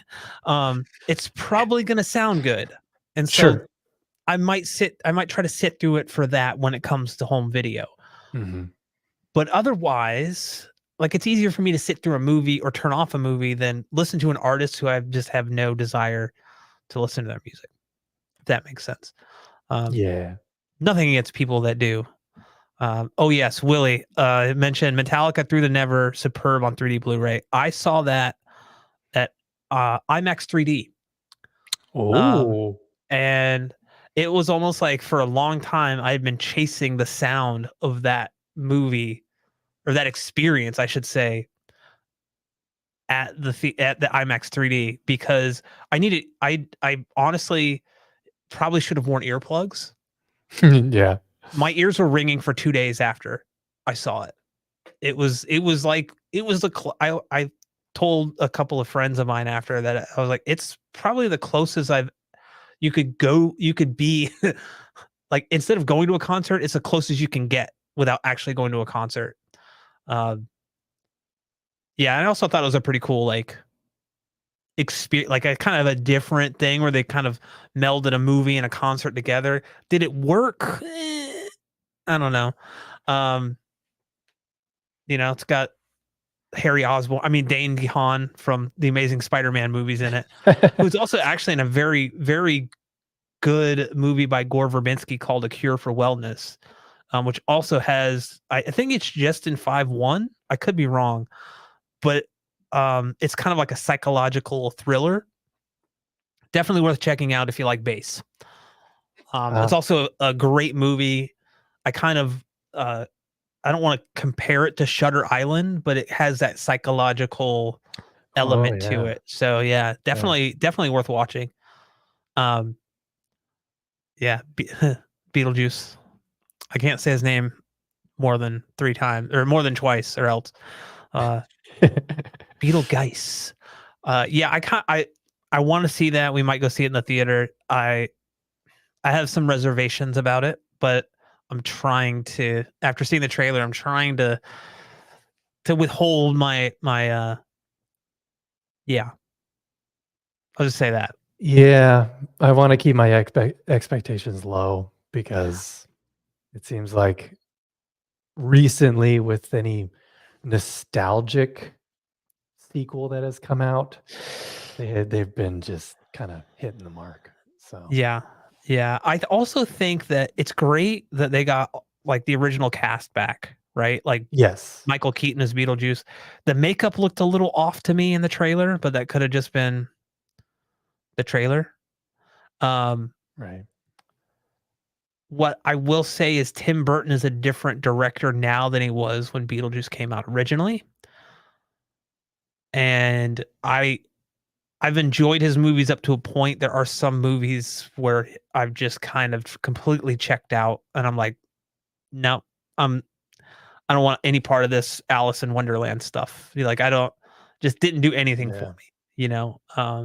Didn't he do Dumbo or something like that too? Like I he did. Yeah, just not really. I enjoyed Sleepy Hollow, you know, even Sweeney Todd, even though I'm not a musicals guy. right. That was pretty good. But Yeah. but yeah, he's got some definite hit or misses with me. I actually really enjoyed Big Fish. I really enjoyed the Oh yeah, story on that one. That one yeah, was a great movie. Carl the yeah, Giant. yeah. Big Fish is Um, good. Kind let's see. of going back to up mixing.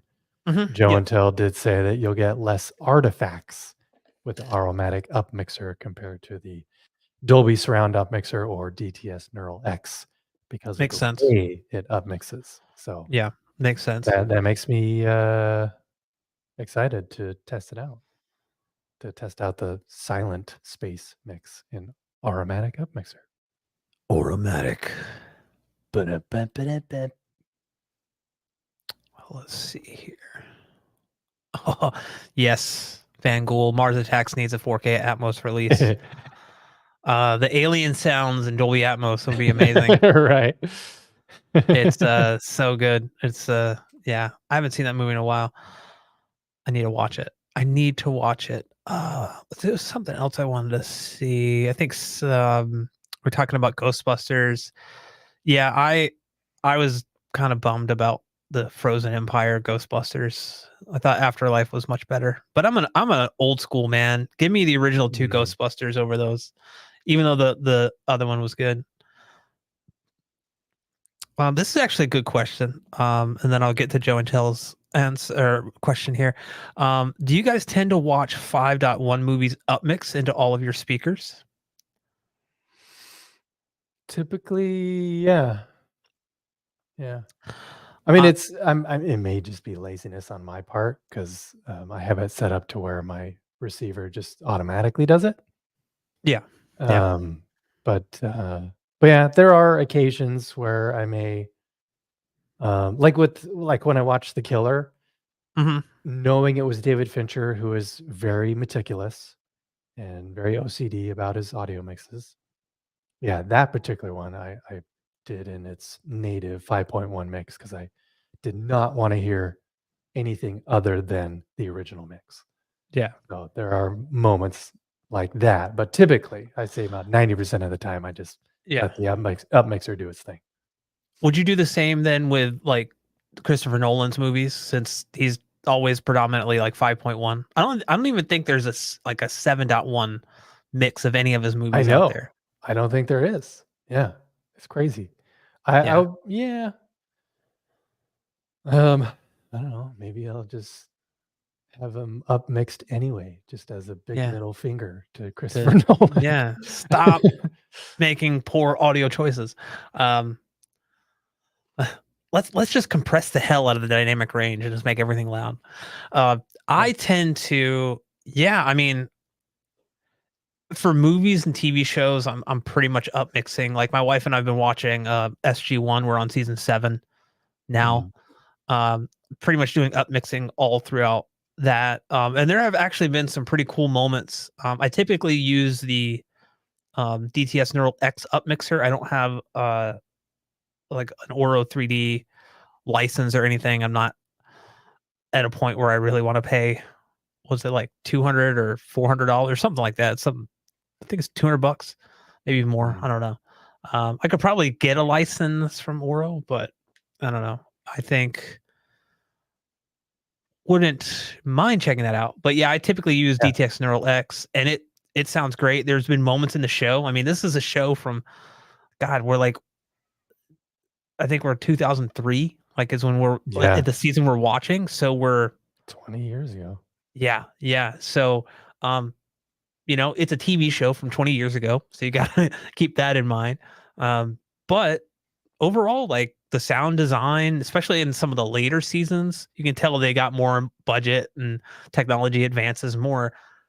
However, like there is some scenes in like the previous seasons where they're like underground in these caves and there's like stuff going on and you could hear stuff above you, like Yeah. coming out of like this is a stair, like this is a 5.1 mix. So it's taking whatever it can from there. And I was surprised at how like functional it was.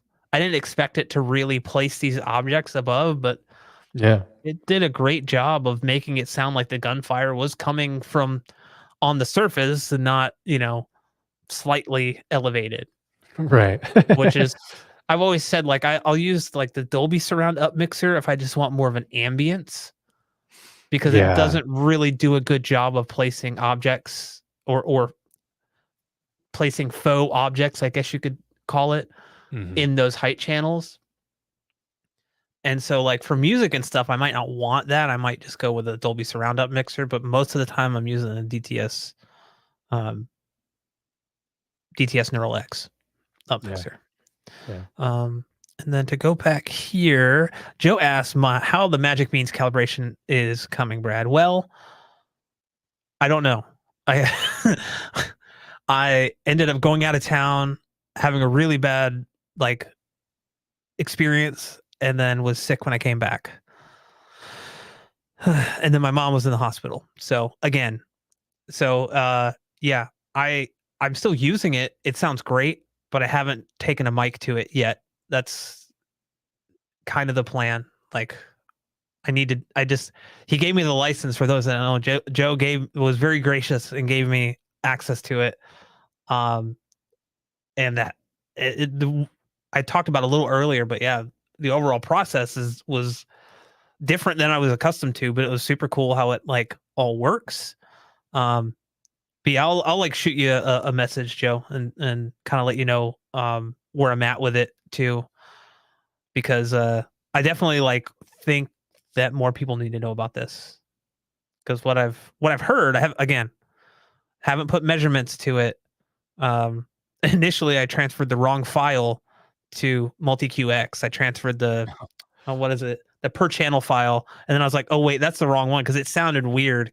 Yeah. And basically it was the near field response corrected, Ah, but not taking into account the room.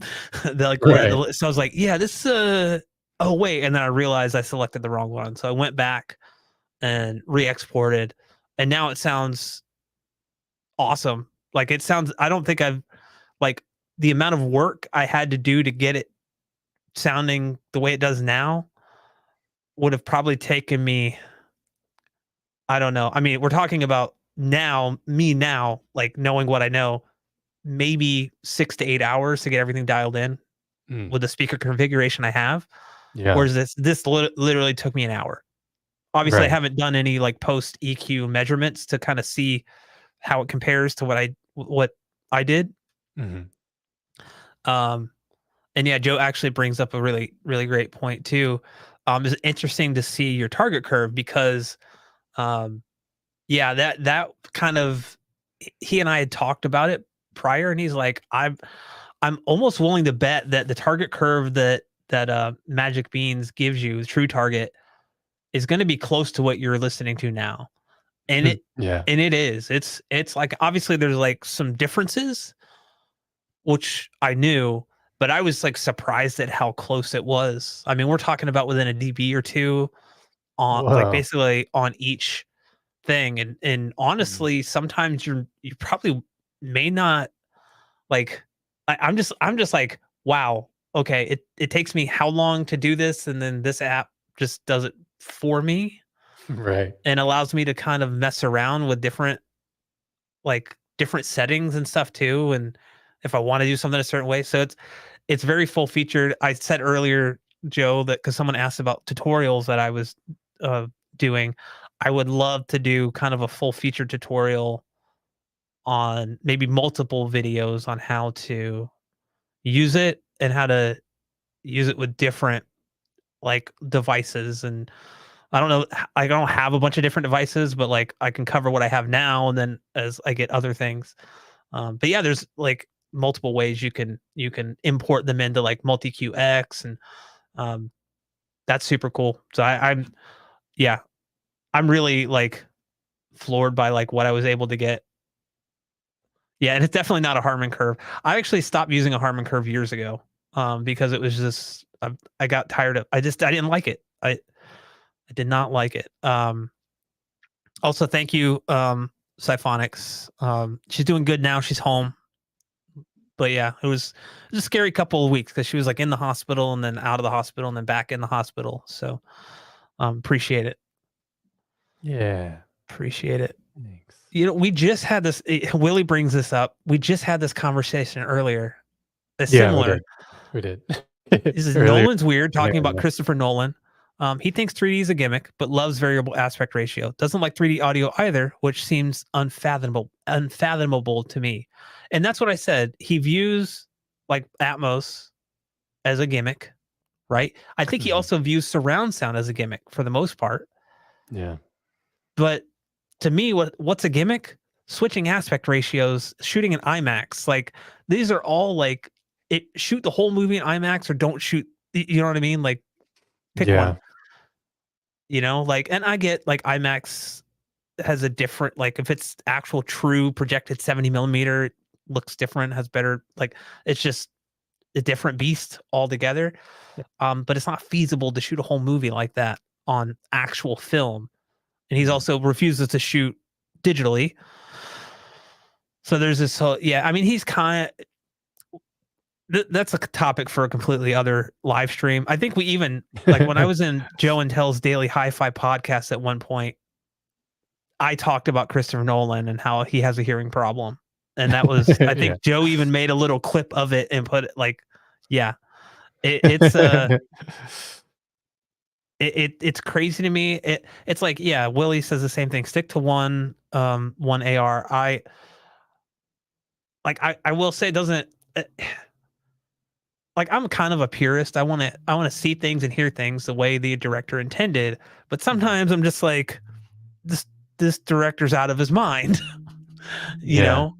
James Cameron's another one that and Peter Jackson, they've gone they kind of they're doing a similar thing, not the same thing that like George Lucas kind of did with Star Wars where they're re-releasing these movies like Aliens is a controversial 4K Blu-ray. that has used AI remastering technology with like noise reduction and edge enhancement and things. It does not look like the movie would have had it been like at release in the was the 80s, like late 80s, right? Yeah. It looks kind of pristine and new, and it's like, okay, but he's trying to make it look like as if you were to shoot it today with the technology that we have now. Whereas like, but these things should just stand up to the test of time. Just Mm-hmm. make it look like it would have then without doing all this extra, this extra stuff. And like the 4K Blu-ray of Terminator 2. Yeah, isn't that like one of the worst transfers I bought it for ever? $7 because I was curious. Yeah, yeah. It is literally like the worst version. They even made CGI changes to some of the effect shots. Oh, Which there was one that I was like, okay, that's fine. Like I don't really care. It was when the truck dives over the thing, like the freeway when he's chasing John Connor. right. One of the windshields pops out, and then like you see it, and then the next shot it's back in. So they just digitally added that, like where it never pops out. And so because remember the T1000 pops up from the driver's seat and pushes it out with his hand. Yeah. So like they just put that back in. I'm like, okay, cool. They did, but then that's what he said. That's the only thing we changed. And it's like, okay, you did a Arnold Schwarzenegger head replacement here because that was obviously a stunt guy before. There's like videos online comparing the two, but I just thought it was Yeah. funny. I was like, you didn't need to do any of that. No, not at all. I, Stop like messing with your stuff. that and the whole Ike, welcome Ike. He said, so it just made me laugh. An intern definitely working on the Terminator transfer. Yes, yes. Um, yeah, Van Gool brings up a good point. I'm like you with T2. I bought it to see what it was like. The prison is to white and blue with no facial detail. Yeah, here's the other thing. The color correction's all like off, right? Like they've teal and oranged it. It just changes the original vibe of the movie. It's kind of like if you go back and watch like Big Trouble in Little China, from the 80s. Imagine John Carpenter remastering that on 4K and then saying, you know what? I've changed my mind. I don't want any grain. I want it to be completely like flawless. And we're going to teal and we're going to change the color to make it look modern. It's like, but it's not modern. We all know it came out in the 80s. It's kind of like Yeah, there's no need. you're doing plastic surgery on something that doesn't need to be done, Yeah, I'm a purist in that regard. I just want give me the original in the best quality possible. I'll deal with the grain. I don't care. I like Yeah. I always cite the original Ghostbusters as like an amazing transfer on 4K Blu-ray.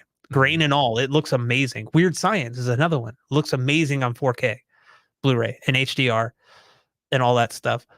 I guess one could argue that HDR is changing the intent a bit, but if it's properly done, it shouldn't really be noticeable, Yeah. right? Like it shouldn't really call attention to itself. Um, it's when like they really overdo it, and you're like, that was not like that. Right. So yeah, like, and we're always gonna have people that are going to like mess around with that kind of stuff. Same with like Atmos remixes, and I think that you know, you start straying far away from like what the original version was. Give me the original version too, then. Don't pull a George Lucas be like, well, this is my vision and this is what I want. And, that's a bad George Lucas impression, but you get what I mean. He's Yeah. he's kind of a character in and of himself. So, Yeah, I don't really get the whole grain hating aspect. Because I mean it's like it was made in a time where you made a movie on film. That was the only medium that you could use at the time. yeah. And back from decades ago, it was the only medium. So why act like it didn't come from an era that you could only shoot on film? Yeah. Like it's preserve the historical aspect of that film by, Yeah. keeping the grain in. But, now do another scan of those negatives, sure. So then you can make it as big as you want and have it nice 4K crispy detail. Yeah, great. Yeah. But don't get rid of the grain. Yeah. Yeah, it's My wife and I just talked about this actually, because we were talking about ET. mhm. And I was like, yeah, I actually have the 4K Blu-ray, and I was like, thankfully, Steven Spielberg has like completely like done away with his special edition that came out. You remember when they're like, we've supplemented ET with some CGI, and They the have guns are now walkie walkie-talkies. talkies, and Yeah. he basically came out and said, look, that version is not what my original intent was. That version will still exist on the current formats that it's out on, but like we're not going to be doing anything with that. We're going back to the original like 19 was it seven, wasn't 78, it was like 82. 82, yeah. Yeah, it's Yeah. like 1982 version. Um, and I'm like, oh thank God. Like I just Yeah. give me that. And I will say like the 4K transfer on that is great. The reds look a little funky on the jacket at the end. I think they did like some digital masking to I don't it's Oh. always the end with like in the van spoilers if you haven't seen ET. Um if you had 40 years to see it. So Yeah.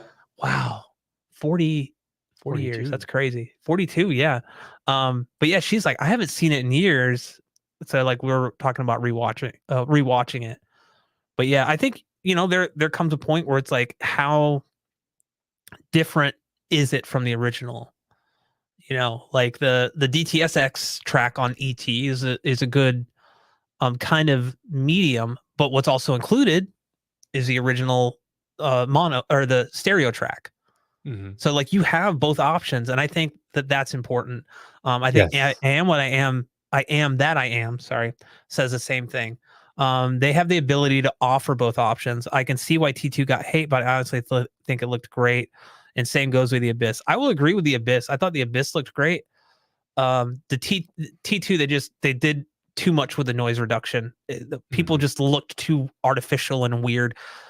His leather jacket, like the creases in the jacket actually just looked like blobs. Like kind of Yeah. like that thing where you once you see it you can't unsee it. Mhm. Whereas like the Abyss by comparison, that it was much more lightly applied. I think it Mhm. still looks a little too digital for my personal taste. I would love to see like a version with all the grain. Yeah. It's funny they leave all that in, or they take all that away, but they leave the lens. I don't know if you've seen that. There's a shot in the Abyss Yeah, where he where you see cleans the off the guy wipes clean off the the lens, yeah. camera lens. I was like, you leave all that, okay? But no, I think it looks great. True Lies, unfortunately, is beyond like garbage. Like it's on par to me with as being as bad as T2. Unfortunately, Mm. um, they really went heavy with the AI on that one. But yeah, I think like having both versions, which let's be honest, there's like 800 versions of Terminator 2 out. There've been so many Yeah. releases over the years. They've really milked um, that franchise for what it like for all it's worth, basically at this point. But yeah, it's kind of like just give me like a good like quality. Like I love watching old movies that were done properly. Like Real Genius is another one from the 80s. Mhm. Super grainy, but man, does it look good. Like it I actually love like I love when a movie looks like that. Like you could see all the detail because there's no way to get rid of pretty much any of that grain without removing some detail from the image. And Yeah. I'd rather you just give it to me, like give me all the Raw. grain. Give it to me raw, man. Yeah, and that's actually a very good point. Willie brings up 4K scans from the original negative presumably have less grain than original release by default because they may be the first time we've ever got to see a first generation copy of the movie. Yeah, we don't know what they used. True. Yeah. If we saw the movie in the theater back in the 90s, projection on film, we definitely saw generational loss. Mhm. Um, there, we saw like scratches and every dust and everything. Um, Right. that was probably I'm okay with getting scratches and dust, yeah, yeah. but leave the grain. Yeah, leave the grain. But I think what he's saying is those are already dupes of a negative, Mhm. right? So like they weren't as sharp or crisp as like a first, like a, especially the original camera negative, like from the camera after it was developed. If it's Yeah. properly maintained, doing a restoration on that is like highly preferable because we're actually seeing the film in like its best quality that will ever be possible pretty much without maybe going in and scanning and Yeah. 8K or whatnot. And there does become a diminishing returns point there, but if you could at least scan in 4K, you'll retain the majority of that detail unless the negative's in really, really bad shape. I Right. used to like want to be like a film preservationist. Yeah. When I was growing, I mean, I was still like, if someone was like, "Hey, we're opening this up near you, like, you should come and interview," I'd be like, "Okay," like, what do you do all day? I make sure, like it just, I, I was like, I don't let people touch film with their bare hands, first of all, but yeah, it's really like a fascinating process. If anybody ever like, I know we're getting like really kind of out there with the discussion, but it's kind of all ties together with like, you know, just like audio, bad video, poorly remastered. But I don't know if you can even call it a remaster. Um, Poorly remastered video it can take me out of the experience. The same as like a poorly mixed or like an over the top mixed Atmos track, right? Mhm. Like Twister is a great example. Like I love Twister. It's a little too busy. I Yeah. keep saying that. I Um, know. I really can't wait till it comes out because I do yeah, want to I'm curious. compare the turbine version Hmm. to the new 4K release, just to see if they have remixed it or remastered it in any way, or if they're just using that same mix that the turbine edition has. Yeah, Curious. curious. So going back to, I said, so we're gonna kind of wrap things up because we're almost at 2 hours here. But I kind of want to bring this up too, Yeah. and it's something I think about because again, it's all kind of ties together. Like we're kind of talking about the same things anyway. So Willie brings up exactly, I think the best first run movie screenings were at least 2 generations removed from the negative. So 2 times extra grain added, grain that was never intended. So that to me begs the question, when they go back to remastering these, right? They're scanning that original camera negative. It's at a quality level that we've never seen before, right? Like there was a whole thing back in the day when they remastered Wizard of Oz where they were remastering it and one of the people noticed that the Tin Man has a little rivet right at the center of his forehead that was never seen before on previous versions because they were always generational lost versions of it. Yeah. So my question, I guess, to Elon and even the you people in the comments, if we're seeing something like the first generation negative, right? Mhm. If you could see, say, wires holding up a spaceship, if you could see, the wire holding up somebody that's supposed to be flying through a scene, as an example, Right. do you think it's okay to remove that wire? Because maybe they made the movie that this is provided if the director was still alive, right? Mhm. Maybe they made the movie originally knowing that this is going to be a generation or two that you're going to see in the theater, that wire will disappear because as the generations go down, you like lose detail. Yeah. Do you think it's okay to remove those wires, or do you think just leave them in, don't touch it?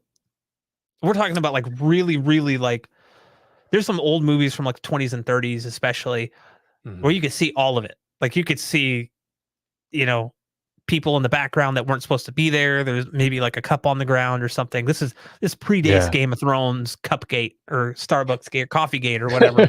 Right. Um, this is way back. This is like photo bombing before there was photo bombing. Mhm. Um, Gosh, that's a good question because you like I mentioned previously, keep the grain in because it's historical. Um, but at the same time, I don't mind scratches being removed in a 4K remaster. Yeah.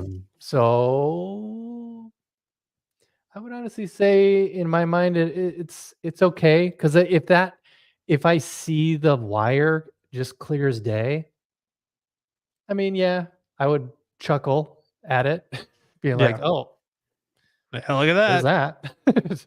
The director probably didn't intend to have the audience see that.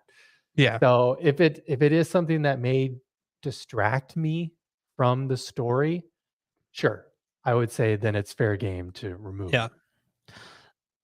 And I think we're talking too about very light.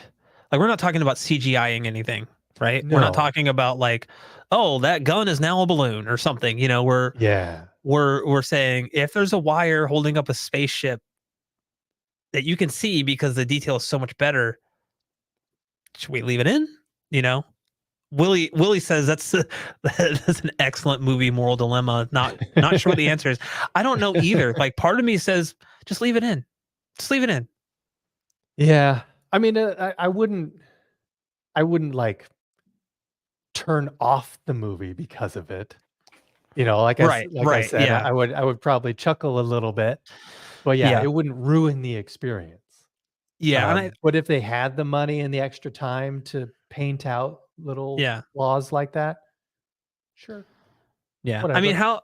how hard is it these days to paint out a wire in After Effects? Super It's like easy. super easy. Yeah, with AI Um technology now, they just yeah. whoop, and You it's wouldn't gone. even really need to do much. Yeah. So I think like yeah, I mean the purist in me, it's like we've never seen a movie at this quality level before. True. So, you know, speaking of quality level, I sent my I actually kind of want to share this because we're talking about remastering, and this is when 4K does you no favors. Let me see if I can Yeah. bring up my photos real quick because I was watching this movie the other day. Speaking of James Cameron, I was watching Titanic. Mhm. Um, just because I had it on, I wanted something on. Let me share my screen here. I want it on. All right, where is it to present?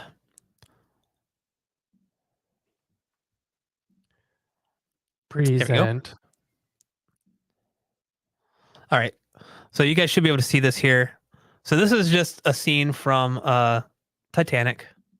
See if I can Mhm. make this full screen. There we go. Titani. All right. So I saw this movie in the theater with my grandma a couple times, and I never noticed this before, but Billy Zane is bald, right? So Right.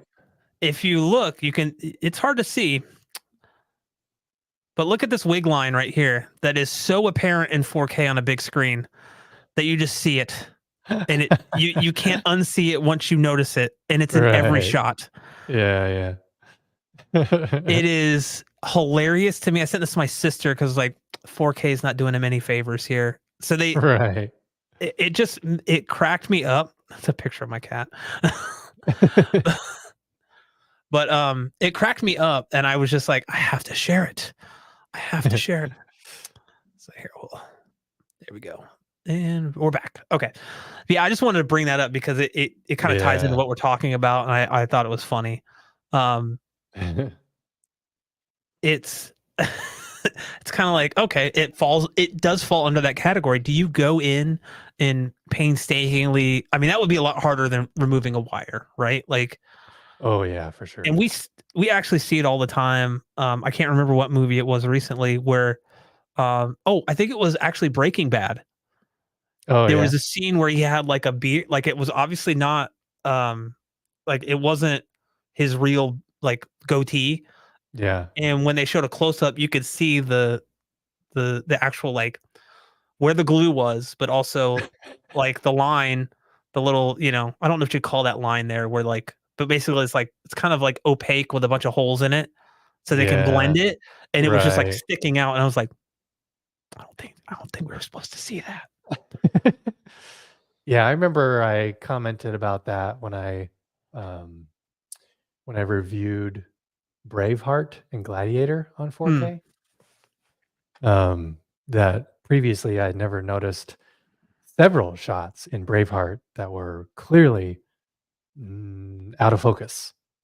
They were Yeah. real quick shots, but yeah, but that at the same time, like that's just another scenario where it's just part of the era. Is done in the mid '90s, so Part of the experience. they Yeah. didn't have the technology that we have now that allows you to have such good, amazingly clear monitors watching what's happening going on in the camera, because if they would have had that back then, they would have been like, oh, that shot's out of focus, can we redo that? Yeah. But it's just part of how it was, and Yeah. Yeah. just live with it. But it was interesting how being in 4K allowed you to notice little details like that more. So Yeah. yeah, And I wasn't like mad at it or anything. yeah. Well, it's just like that. Like I'm not taken out of the movie by it, but like it is once I notice it, I'm like, oh wow, okay, that makes sense. His widow's peak also changes length on some shots where to like go Yeah. further. It's like those were different days, obviously, and they didn't nail it. Yeah, I Right. just thought that was funny. I wanted to share that. But yeah, I think, we kind of went off topic there a little bit, but it does tie in to the whole experience of immersion if we're talking about immersion. Um, audio is part of it. Audio is Mhm. a huge part of it to me. It's at least 50%, if not more, for me. But video also does play a role. Mhm. I think I can be less forgiving if something maybe we talk about grain, like I love grain. If something's super grainy or something slightly like a shot's out of focus or something, I can be more forgiving of that. But if the audio is Yeah. really bad, it's same with like a YouTube video. I mean, Mhm. you guys go to watch a YouTube video or something and we've all done this where we go to click on a video and the audio is really bad or the person's yelling and it's clipping or you turn it off. Like you don't want to listen to it. Yeah. Right. And so like, but if the video is kind of bad, you're like, oh, well, I need to watch this tutorial on how to, replace the, a circuit breaker or something, Mhm. like it doesn't really matter that the video's awful, but I can still see, but I can hear them fine. It's okay. Yeah. You know, like, so I think, overall, like the thing that kills the experience for me most is when it's either, like we said, it's not done well enough or it's overdone to the point where it distracts from the actual movie. Yeah. Um, yeah, that's all I have to Yeah. say about that. Um, Oh, Jose what? brought up a good Yeah, scratches, film in particular, scratches, glitches, yeah, etc., are intentional in Fight Club, for example. So yeah, that's obviously the director's intent. That's mm-hmm. again, that's David Fincher, I believe, Yep, who is very meticulous. So yeah, that totally makes sense to keep all the scratches and glitches in for that movie. Um, yeah, and so the yeah, cigarette burns. Willie said, right, yeah, and then how Tyler Durden will just show up for yeah, one frame. bloop. Yep, super great. Yeah, Well, just like all of the shots in was it The Social Network, right? mm. I don't know if I don't, Elon, may not be aware of this, but as a David Fincher fan myself, I think he shot that entire movie. They made the decision to shoot it all at the same f stop, so all at like f two Oh, point eight or f 2.0 or something like that. The whole wow, movie, yeah.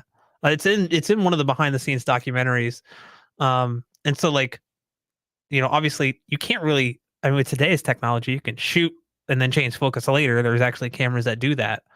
yeah, Um, But like, that's a creative, artistic decision that I wouldn't want someone down the road coming like, well, we figured out a way to make everything in focus. It's like, no, that's not, we don't want yeah, that. Um, and Willie also brings up a good point for me. Grain and 24 frames per second is the heart of what made film so magical in the first place. And I agree, yeah, we could do a whole live stream on that 24 versus high frame rate, 48, yeah, 48, 60, 120, 240, whatever. Um, because I I'm in the 24 camp myself. I've seen Me stuff too. that doesn't. I have not seen anything that really makes me go, you know what? I like this better. I really think Gemini Man looked better than the 24 frames per. Gemini Man looks so weird. I always disable motion smoothing on Mhm, TVs. Can't stand it. yeah. Yeah. Which is also funny because I think you and I have talked about this, where for games we typically want a higher frame rate, Yes. right? Because it's an interactive thing. We're trying to Mhm. reduce the latency between what we have in our hands as a controller, keyboard, and mouse to like what's happening on screen. Mhm. Um, but Especially also with for like a first person shooter or something, you wanna yeah, have the most detail possible so you're not right, missing and anything. right, and the thing is, motion detail is also big because if you have too much, like if it's games like 30 frames per second, you're gonna have far less motion clarity if you're Yeah. panning the camera left or right, Yeah. or panning your character left and right. Versus if you're at 60 or 120, you're gonna have much less. You're gonna have more frames in between. Mhm. So like you have more clarity, and then if if you're up really high, you turn off motion blur, and then suddenly it's like there's no there's no like still frames in between. That's really the problem with like 30 FPS video games is like you disable motion blur, and suddenly you can kind of start noticing those picture like it just things don't like feel quite as well. It actually can cause motion sickness. Yeah. Um, Sure. so yeah, like a high frame rate video games is completely different. Um, Mhm. but not every game needs that either. Right. So if it's more like a movie, 30 is probably okay. But yeah, I'm with you. Maybe we'll do that one day. I don't know how many people would watch it, but just kind of talking about, you know, point counterpoint like high frame rate cinema, yay or nay. I think it has its place. Um, but everything out there so far has not been great. Yeah. I could see some nature documentaries and stuff like that. That would be really cool. But like Yeah, otherwise, as if you're there, right. Otherwise, it seeing it just with like your own eyeballs. I mean, I don't know if I'm wrong, but I remember seeing I saw all 3 Hobbit movies in 48 frames per second because I was I I was only I, saw the first one. I was determined to love it. I just could never bring myself to it because at the end of the day, guess what? It just felt like a bunch of actors standing around on a set to me, Yeah. and the sets looked like sets. That was the problem. It looked Right. fake. Right. It looked. You know what? I always reminded. It reminds me of. It looks like an SNL skit. Right. It like That's yeah. The only that's not cinema. no, the only thing that looked good in The Hobbit to me were the flyover shots when they were on the like it just that made you feel like you were flying along with them. Mhm. But then when they were actually down, like when like they're in Bilbo's house in Bag End, you're just like, all right, that's fake. That's fake. Like you like things just look Right. wrong. It Yeah. looks yeah. So anything, I think that's a good place to end it. Would you say? We I think can so. end it there. Yeah, I don't. We didn't think we talked about as much as we can talk today for now. Uh. Yeah. Just gonna go stare at the ceiling up here, like, oh, what's that? No. But yeah, Yeah. we'll be back again next Well, week. Oh, the good. the Yeah, yeah. the just to end, if I can find it, it was towards the top. Um, You just gotta do that. I start the end of the stream. I'm like, yeah, thanks guys for joining us and blah blah blah. Elon's like, no. uh, well, just in a nutshell. Here it is. Joel Gonzalez said, "Looks like physical disc content is not dead, like some were saying, at least not yet." And yeah, I'd have to agree. I mean, maybe it does have its heyday and comes back just like vinyl has. Um, but as far as I'm concerned, the fact that my affiliate link alone has had 175 plus purchases of Gravity in the last week or so when I posted it, tells me that there's a lot of physical media fans out there still. And because of its success already, I think that is going to be a good gauge in, are we going to get a 4K remaster or not?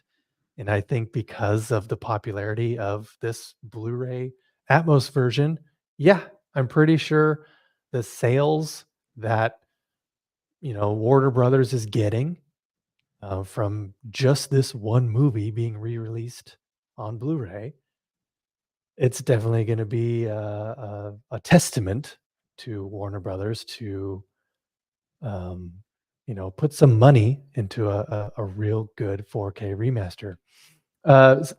They may actually already be doing it. I did hear, or maybe I saw a comment or an article or something saying that Alfonso Cuarón, the director, um, hasn't released a 4K version yet because it just wasn't up to his level that he Yeah. wanted it to look like.